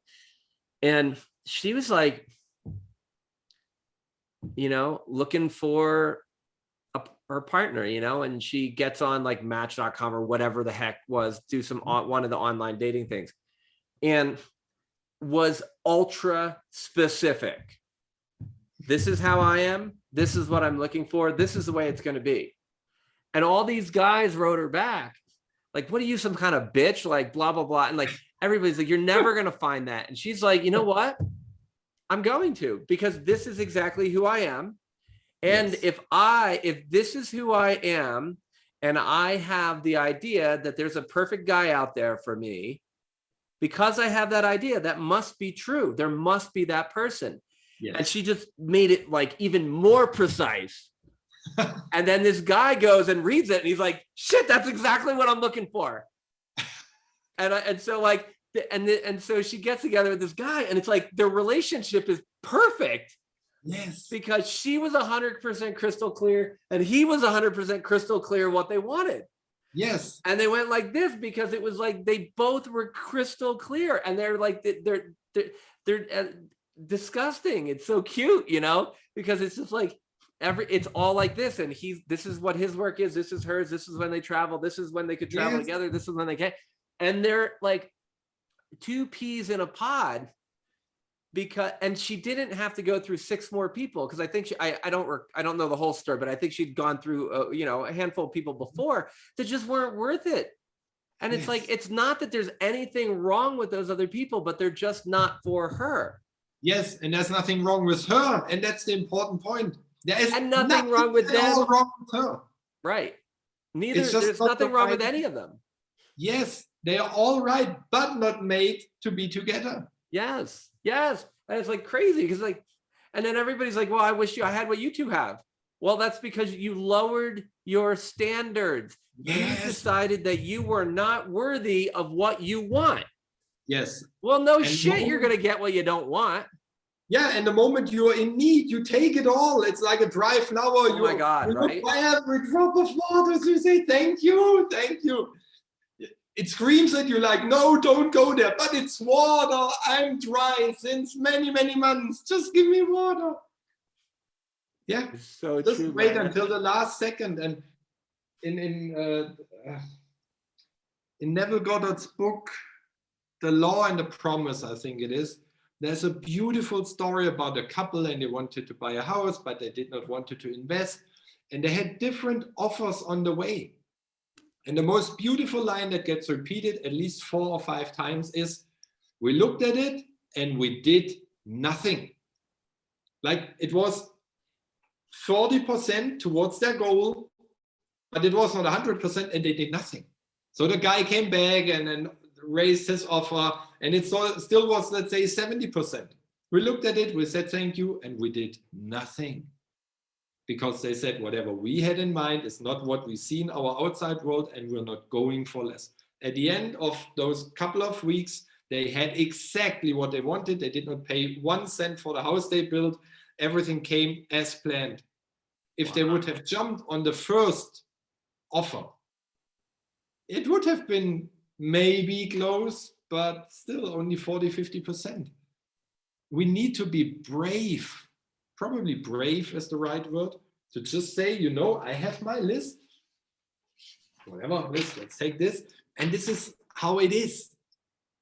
And now you come in my life as a business partner, as a client, let me check. Oh, no, sorry, I know you have big bucks in your pocket, but I'm not interested. Because you don't respect people that I know from other people. So no, not for me, thank you. It's all got to be, yeah. It's like we write, even if we wrote the script, so many of us settle. Yeah. You know, it's like, and I mean, it was funny because when my friend was telling me the story, people were like, you're going to need to settle. And like, for me, like people are like, before I met my wife and everything, and they're like, your standards are too high. I'm like, maybe for you, but they're my standards. They're not high or low. They're just my standards. This is what I want. And because this is what I want, it must exist. And that's what is in my life. And then people are like, with our daughter, they're like, oh, she's so amazing, this and that, and blah, blah, blah. Like, oh, it's not going to last. I'm like, says who? And it's like, oh, wait till she's this age. I'm like, yeah, we already went past that age. Okay. And then wait till this age. It's different because we decided it's going to be the way we want it, not the way other people have all planned it. And so when people's kids are finicky about food or finicky about this or that, that's because you decided that was okay. Yes. Either that was what your script was, or you settled for, being a B-roll actor. Yeah. Just remember the quote, and I just found it. My prices are based on my talent, not your budget. Oh, I need that one. I'll send you that. It's a similar thing. Like, right? my wishes, my desires are not based on your fears or what you think is possible. It's based on my talent, my wish, my dream life, whatever. I'll send it on the way when we're done. That's because awesome. I turned my Wi-Fi off. I love that. My prices are based on my talent, not your budget. Bam. And again, and you know, like the people I train with too, from a business perspective, we talk about, you know, we're not selling a program, we're not providing like steps, we're providing a transformation. yes. And like I was just talking to my wife today about, I've been doing this great primal movement program, and we did our 12 weeks and we're about, you know, and then it's over, and then there's different things. They can get you in touch with different groups, or you can continue with them. And so I'm waiting to hear what it is. I'm definitely going to continue because I love that kind of movement, and it really has helped me do all the things I love to do. And the idea is to move in more flow, but also to allow me to do more of the things I want for as long as I want to. And but there's, well, I should say, and like I have this leftover right knee thing from back in high school, college, you know, it's been beat on and busted up. And I've been working on fixing it. And it's the one part that still is a little stuck. And they have a colleague that they had mentioned in one of our calls. So I started looking at some of his videos, and it's about rebuilding the knee. But a lot of it is, for me, there is an ankle injury or a lower shin injury that led to tightness in the ankle, which is probably the piece that no one's picked up on before. And I started looking at this guy's program and looking at the video. I'm like, and I started doing one of the exercises, and it totally is changing everything. And I'm like, that's the piece I need. And I look at it and I go, it's like $49 a month. I'm like, oh my God, ongoing. That's like a lot of money for an exercise program. And I was like, what the, where did this come in? And so then I go, okay, so there's three main programs that are 12 weeks apiece. I'm like, it's 36 weeks. I'm just going to say it's going to take me 10 months, right? Yeah. $500, 10 months. And I go, let me think about it. If I got an injection in my knee of the stuff I was thinking about doing, it's going to be like $5,000. And that's not going to do anything other than just take down some inflammation and help healing in the joint. It's not going to fix all the other things that lead it falling apart.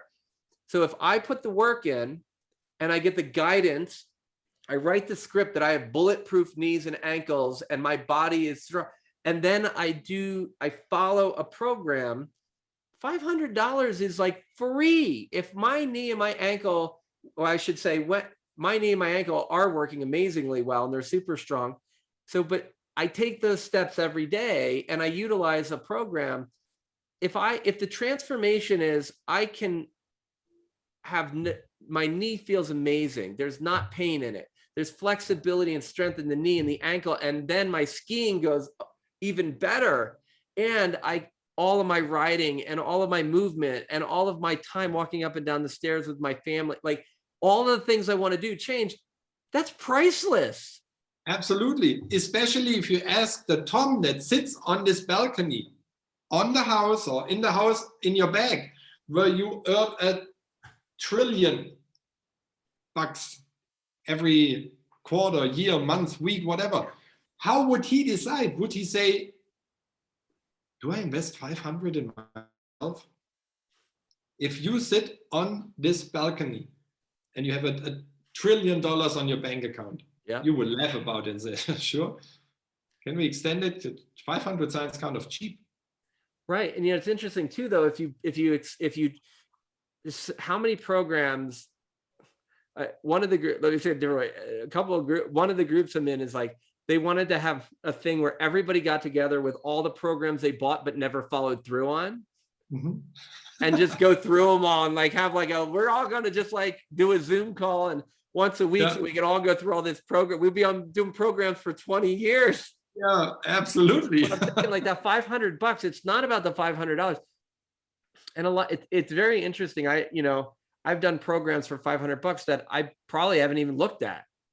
And then it's like, if I spend 20 grand on a program, you better believe that I'm going to be there, even if I'm not thinking I'm getting what I want, and I'm going to stick it out till I do get it, you know, because I just decided there's some number. But it's funny, once you spend the 20 grand there, you're like, maybe I won't show up. It's like, it's not about, it sounds like it's about the money on the surface, but I think it's more about for me, that NEAT program is like, that is in complete alignment with every single thing you see on here.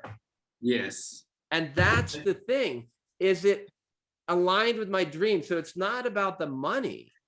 Now, you could be in a position where $500 is too much money today. Yes. So the person who doesn't have the 500 today will go onto YouTube and watch all their videos, because he basically spells it all out for you. I just want him to put it in a program so that I can get world-class bulletproof knees as efficiently as possible. And I don't skip any step. And here's the other thing that's really interesting about sports and the knee rebuilding is, he's like, the first 12 weeks, you can really skip past that pretty quick if you can, but I recommend you don't, because that's where you lay the foundation and the tendons, the ligaments, and the flexibility that allows you to do the other parts. Yes. And if you skip over the stuff that seems easy and not important, that's usually the biggest things. And I find that, like writing your goal down, making a vision journal, buying the Oscar and getting it on your desk. Yes. And you know, Tom, you get your second Academy Award right now. You just brought me maybe the biggest light bulb moment ever. I have to think about it again, and I think I'm right. Let me share my thought with you in regards to what we just spoke. Levels of vibration. Yeah. Bob. Yes. Your wish is up here, and you are down there. Result. And I thought about your friend with the relationships. So let's say she met 5 guys on the way to Mr. Perfect. Oh, yeah. And what came to my mind was something that I hear from some coaches that say, you know, sometimes the universe tests you if you really want to have it. In my mind, this is BS, due to the fact that whatever I imagine, whatever I put into the mirror just gets reflected. So God would not say, you know, let's test Norman and Tom, they deserve it. But the other 10, Bob, we don't test him. Right. No, that's not a God that loves. This basically means, and this just came to me, all the 5 guys in between that were close but not there yet had fully and only to do with her pair of glasses that she was wearing. Totally. Of her belief in him coming was, after 6 weeks, much higher than in the first week. In the first week, the reflection showed up that she projected out and said, you know, I have 2 pages on my list. I'm not 100% sure if somebody exists with exactly those 2 pages. And somebody popped up and he fulfilled 60% of it. So it was not a test. It was what she could see and feel as real. And over the time, rehearsing, like you said, the vision board, the Oscar, whatever we use, the more we do it, the more we grow and the more different options show up. Yeah. But if we fall for one of those, we are out of the game. Then it basically was a test, but it came from our own mind and not from God. Right. It came from our self-belief in this. And very our often, self-image, right? Yeah, we are not there yet. Of course, on the paper, on the pictures, on the statue, we are there. But deep within, with all our paradigms, probably we are only there. One of the things I did on here was, in the middle, this is another guy, and I put my face on him. I like it. And I'm like, why not? Why should I have somebody else mimicking? I'm like, I'm going to put my face on it, you know? And I mean, I guess I could put my face on every one, but it was like, being out there speaking, being on TV, being in front of people, getting these messages out is so important.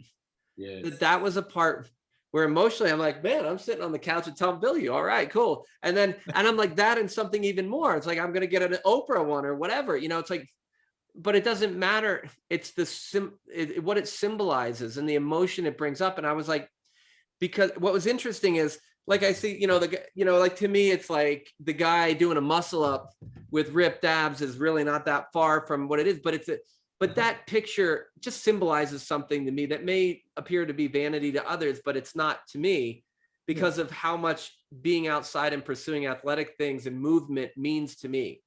But when I looked on all my pictures, like even the guy speaking in front of the crowd, I know that I don't have that color hair, but to me, I've been in that and I could feel that still. I looked at this and there was doubt. Yeah. And I said, there's doubt there. I'm doubling down. Because if this is truly in alignment with my vision and then I'm hitting the terror barrier, I have doubt. That must mean that is a signpost to me that that's where I have to go. And so the only one that really brought up doubt for me, I was double down. I was like, yep, triple, quadruple down. That's what I have to do. Because like you said with the Neville story and what you just, with my friend and the 5K, these are all just the steps along the way in me. Yes. And so I said, this is reflecting back to me where I'm fucking afraid. Yeah. And I'm afraid that I'm not worthy of that. And probably like Marianne Williamson says, what I'm more afraid of is I really am that powerful and I am worthy of that, right? Yes, you're so much more.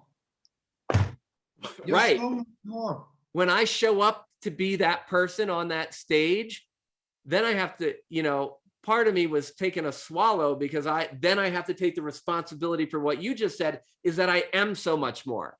Yes. Yes. And that's the part that leads us to settle on guy number 1 or guy number 2. Because we're afraid of who the hell we're going to be able to deserve guy number 6, who's my dream guy or my dream. And you're in a rush because you want to have it now. You want to have the partner now. You want to have the money now. You take the client, whoever comes around the corner now, because we're so in need of having it. And this again projects fear. We are never settled and say, no, like in the sushi bar where they have this running thing around where you can pick the plates from this. I don't know how it's called, but probably you know what I mean. Like the sushi place, but yeah. Through the whole restaurant. I don't know what it's called, the carousel, whatever. Yeah, I know what you mean though. Carousel, yeah, perfect. It's the same thing. If you jump on the first 10 plates that come on, oh, this looks good, you're totally full until you realize, oh my gosh, there's some interesting stuff, but I'm so full. If you pick the first one, yes, this one will show up, but you don't see him because you're busy with them or her or whoever. Right. So good, brother. This is great. I'm glad we sat down to do this again. Absolutely. We should do it again really soon. And, we'll get it out there too. I mean, I could certainly post everything up on the podcast if you want. I mean, yes, please do so. What would be really cool is keep doing a couple of these, and then we could even do once a month a live broadcast if you want. Once we get a couple out, yes. I think it'd be hilarious, man. And it's like I'm my usual podcast setup. My mic, I'm using a different mic because the board needed to be fixed because I tried to put the wrong headphone jack in the wrong hole and I messed something up. But they're fixing it. When I have it back, we can actually even have people call in. Yeah, I like a radio show. I love that. Let's do it. I love that. And see the TV show, the picture. Done. It's done. Call Oprah. Yeah, I didn't even think of that. That's how funny. It's like, yep, all right. But now we have to do it. It's so funny. Like when we wrap up sort of the informal chats, I'm like, well, should you leave this in the podcast? You should, because this is real life. This is the thing that I'm like, I want more people to know. Real life are people sitting down and talking about what's going right, what's a little bit challenging, and then they come up with great ideas and then they don't do it. Yes. Why? And it was like when you just said that, I'm like, I know we're going to do this, but then I was like, I didn't even realize that you just like, oh yeah, right, we're already on TV. Yes, and they will call you. This is TV. It's there. Right? It's not CNN and not CNBC and whatever they have, TNT. It's free. Well, and to me, it's like so much of what we're seeing on TV is people telling us how they did it after they did it. Or Yes. I already sold my company for $1 billion, so I'm worth 460 million. So now I can just make my fancy show and do whatever I want. That is so valuable. Yes. And I also think it's so valuable to have real people talking to you real time about how they're making it happen. Not that everybody else isn't real, but you know, it's like, meaning we're skyrocketing because we're focusing on our dreams, and we want to help everybody else skyrocket at the same time. Yes. And we want to uplift that. And it's so nice to be able to share that with people, because they don't have to wait to find a pearl in a story of how to be ultra successful. Yeah. Or read They 10 can books come along about- for the journey at the same exact time. Yeah, I totally agree. And you know, it brings me back to the method acting thing. What we did for the last almost 2 hours, look at that, or 1.5. Yeah, I know, right? Time We flies. did it for us. We did not do it to share it with the big world out there. Like if they listen with their ear at the door, perfect, love it. It's what Justin Timberlake said on Netflix. His last show in Vegas is on Netflix, 2020 something. And even if you're not a fan, watch the first 5 minutes. When the band comes together, they stand in a circle. And he said something very interesting. He said, guys, when you're out there later, look to the left and look to the right. There are the people you do it for. And in the first moment, I thought, huh? There are 20,000 people in front of them, and they say, look to the left and the right, where the other musicians are. That's the people you do it for?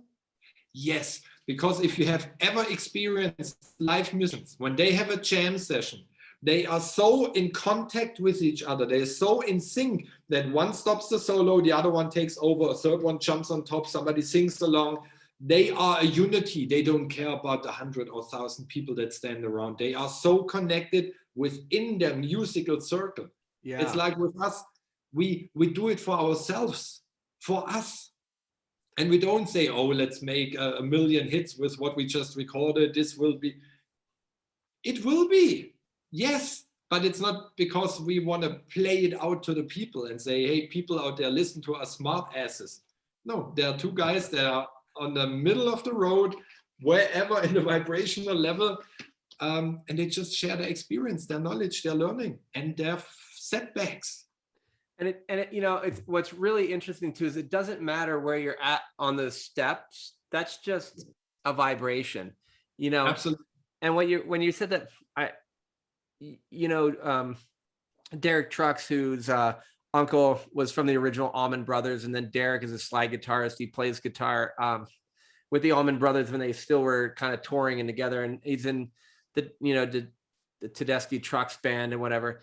And they have certain songs when they do them live, like he's just phenomenal, like at soloing. But what's really interesting, as you were saying that, I was just thinking about this one song. I should even pull it up just so that I can, share the name, because if you ever listen to it, it's really kind of super interesting to me, because what happens is it's exactly what you just said. So if you look on some of the top 100 guitarists of forever, I've seen him listed in the top 15, 16 ever, and he's still really young, and what's really interesting to me about it is he is highly touted as one of the best guitarists, and probably the best slide guitarist or second best slide guitarist ever. Mm-hmm. And he takes influences from all over.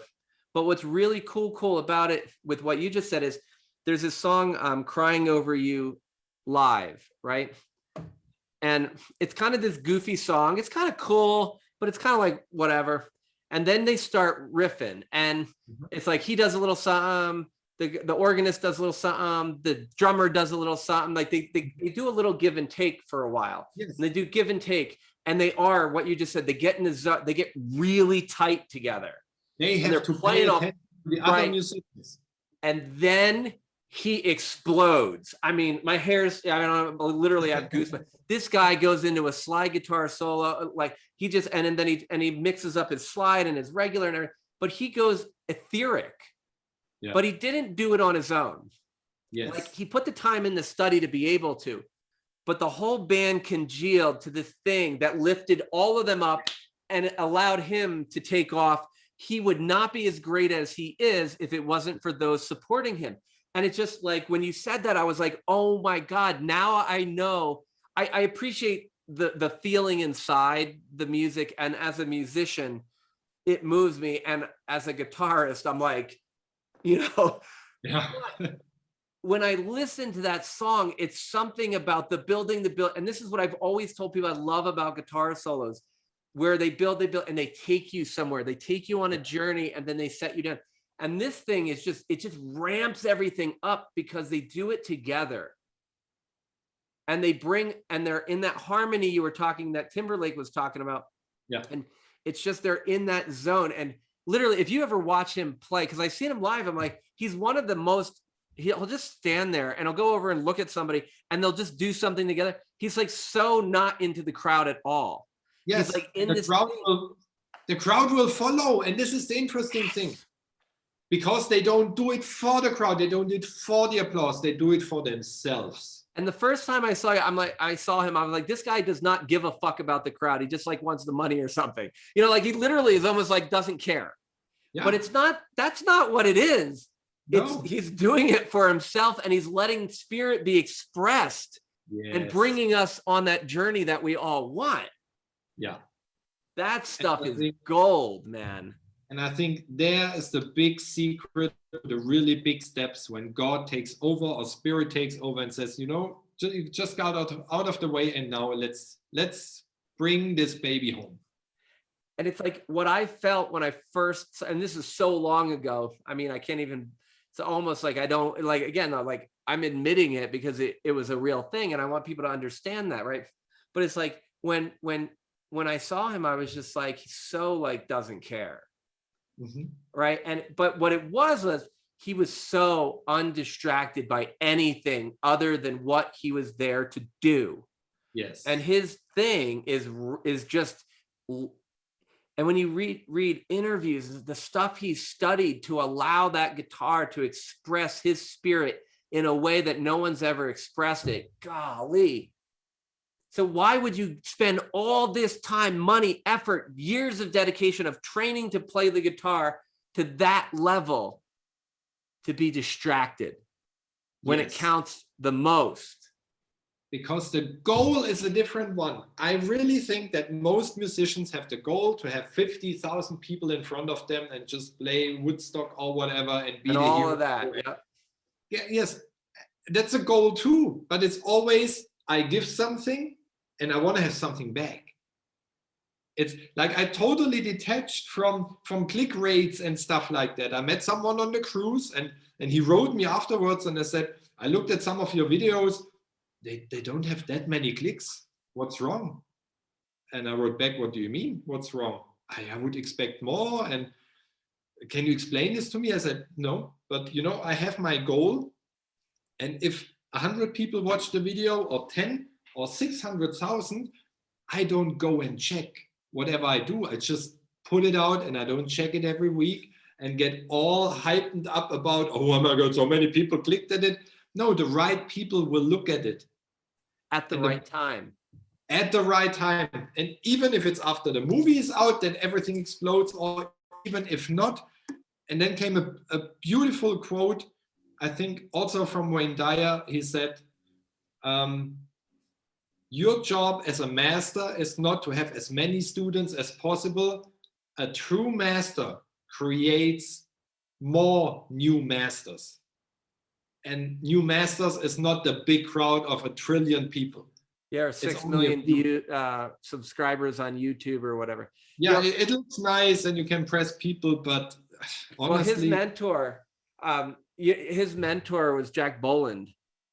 And Jack Boland had 3 students. See? Now, he taught other things to more people, from what I understand, and he affected many, many.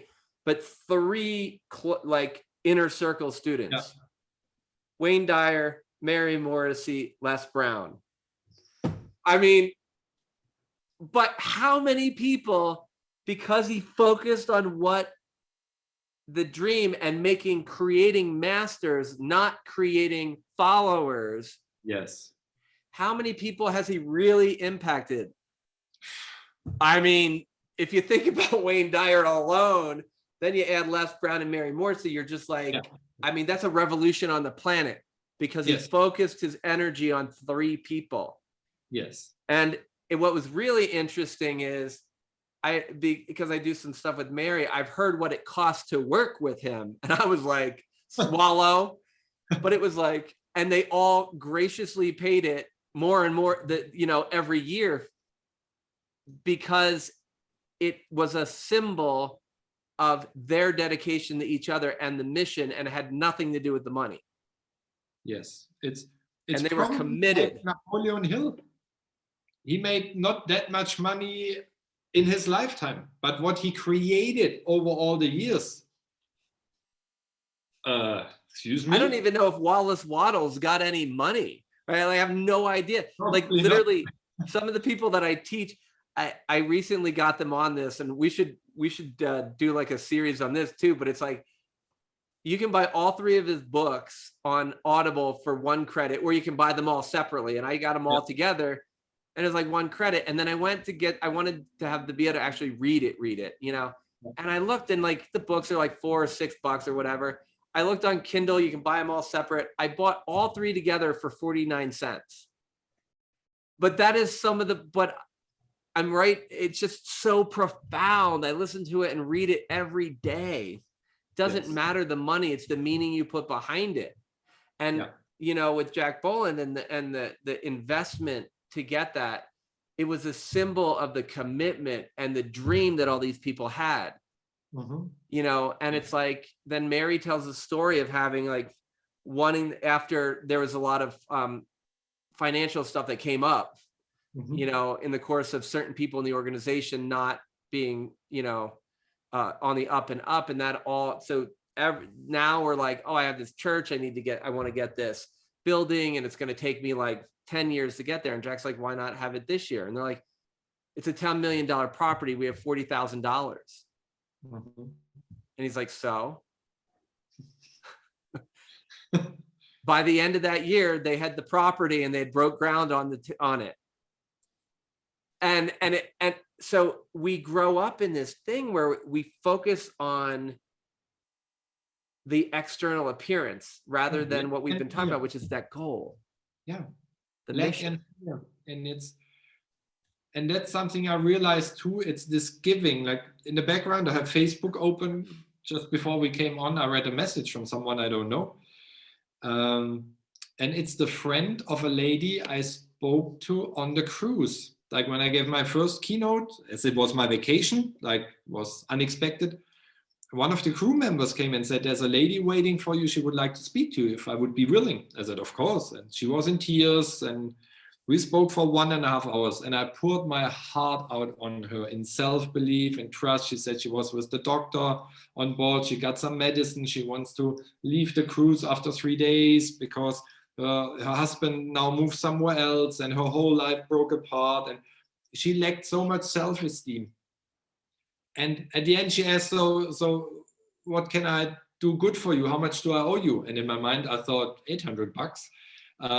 But of course, it was my vacation, and I had fun, and I love talking to people. So I said, just give me an honest smile. And she smiled very honest. The tears were gone. And I move your screen a little bit to the side. Hi, Norman. Thanks for your keynotes on the mind shift. I was there with my friend Crystal, that's her name, and you had a longer talk. Yes, we had. You achieved that we had a great time the rest of our vacation, and we could enjoy it. You know that we have been with the doctor already, and she already called her therapy lady. And when she came back from the talk with you, it was like a switch was turned, because she started to believe in herself again and had almost no more fear and doubts and worries about what has happened. Thank you again. Best regards. Wow. I did not earn 1 cent on this cruise. It was my vacation. I gave 2 keynotes. And this is what I love. You know, if it comes from the heart, I would spend half a day with her and not thinking, oh my God, I wasted so much money. And if she would be my bro, no, just give and it will come back. And if I changed this one life that she did because she had suicide thoughts, if I only saved this very life, how much greater can it be? Right. How much greater can it be? And not looking for the followers and the big money and you need to pay me first. No, share your wisdom, share your values, share your smile and your laughter and whatever. This is what it's all about. So good, brother. I love it. Yeah, because it is going to come back to you. And I just think like money, we just say it's about money and earnings and stuff. And it's like, it's not, it's about your impact and your mission. And I mean, if we could just love and care for other people more. Now, in some cases, money's needed in the interaction. Absolutely. And in other cases, sure. But I mean, even just that, I mean, I'm just thinking like you moved me, and actually like there's been something that I said I would do that I did. I actually have helped someone before several times for free, but there was a friend of mine who asked me to help, and I could get paid or not paid, which doesn't really matter. But it was just sort of like, I want to help someone, but they're kind of in a place where they're not allowing themselves to be helped. And my friend is willing to help put the boundaries on it, because now we're many people who have tried to help have been kind of burnt out by it. And I've been in for a while and got burnt out too. And then I made an agreement with somebody to do it, and I just put it off an extra week. And as you were saying that, like I was going to do it, but I was going into it with the, you know, like I'm going to do it because I said I did it. Yeah. But it is part of my mission. And deep down, the reason I put up with the conversation a long time ago was because I wasn't really putting up with it, is I really did want to help. Yeah. And this particular person, I really do want to help. And it was just, I'm glad you said that, because I needed to get a different perspective on it. Not so much so I would do it, because I was already realized earlier when we were talking that I should do it, but it was about going into it with a different expectation, a different goal, and focusing on what you just said, which is I'm talking about things I love. I'm doing the thing I'm here to do. And, you know, and I know this, I teach this shit. I talk about this shit all the time, but I think this is what I'm saying. It's really, we have to be raw with people and say it creeps up on us, you know. And I will say that, like, the reason that some of these people have sort of burned me, if you will, in the past is I went into it without the right goal, or I didn't have the right boundaries, which basically meant I went into it without the actual goal. And it's like, so when I look back and I go, hey, I want to help this new person who looks similar to that other person, or I really still want to help that person, I have to recreate the boundary, the goal.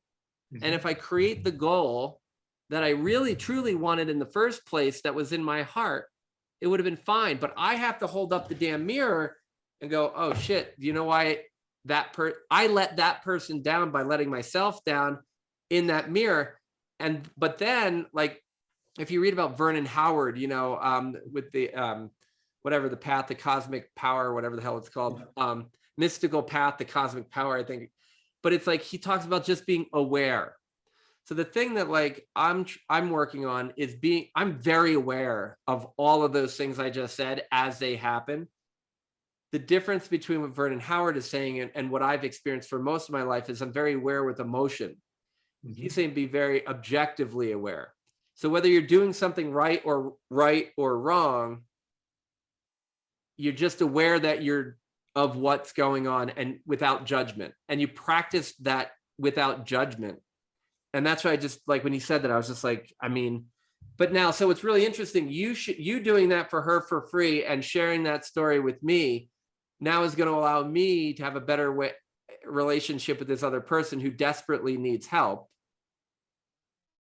And then I'm just like aware of me thinking that, hey, you know, if I was only more aware of this last summer or even 6 weeks ago, I would have helped them sooner. So there's something in there for me to learn, and also something for them. And I believe there's something for them to learn in the time delay also. Probably. But all I know is that, like that, yeah. And you can still revise it. Just go back in your thoughts and change the conversation a couple of weeks ago. Just flip it around and say, let's just wait another couple of days.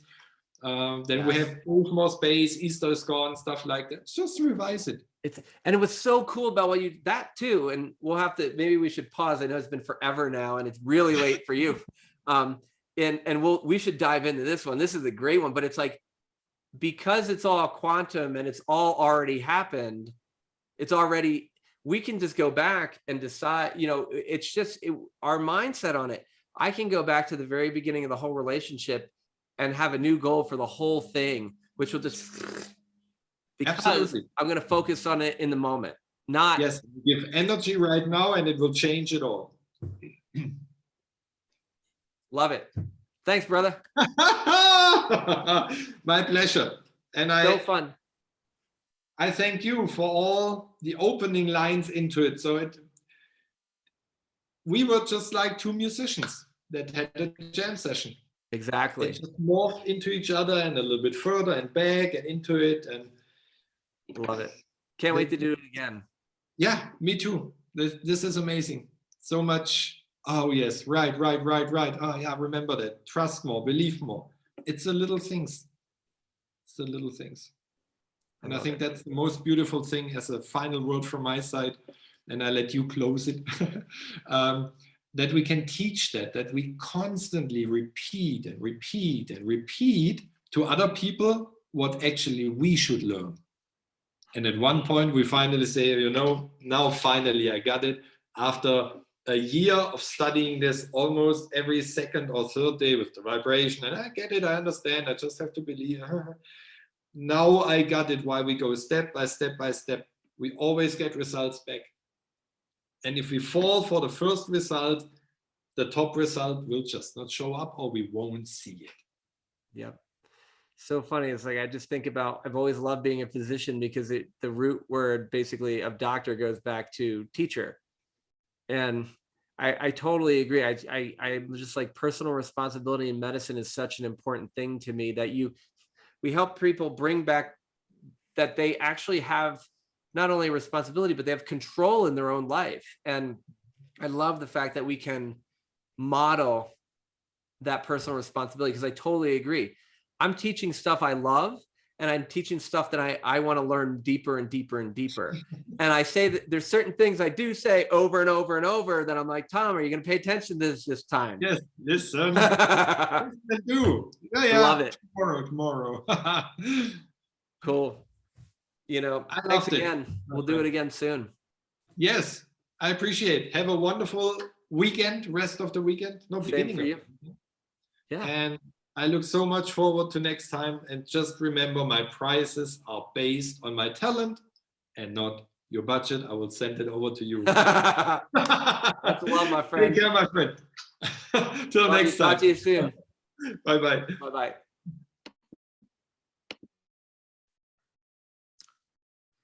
Hey, everybody. Dr. Tom here. Another episode of Full Cup Life. And who knows, we might be breaking off to a new series.